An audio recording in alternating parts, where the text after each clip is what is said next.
எப்படி இருக்கீங்க? சோர்ந்து போயிருக்கிறீங்க, அப்படி தானே? ஆனால் அந்த ஆண்டவர்களோடு இன்றைக்கு அதை குறித்து பேச விரும்புகிறார். ஆமாம் பிரதர், ரொம்ப சோர்ந்துட்டேன்.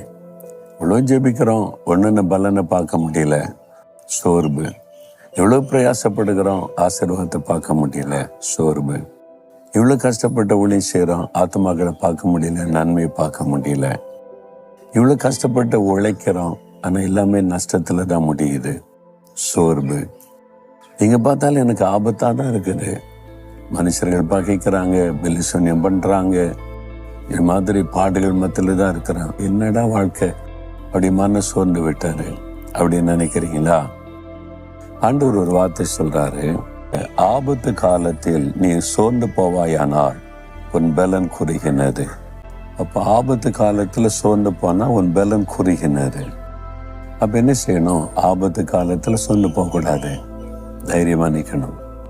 சோர்ந்து போகிறவர்களுக்கு கர்த்தர் பலன் தருகிறவர், அவர் பலன் தருவார். இயேசு கூட இருக்கிறாரு, சோர்ந்து போகாதுங்க.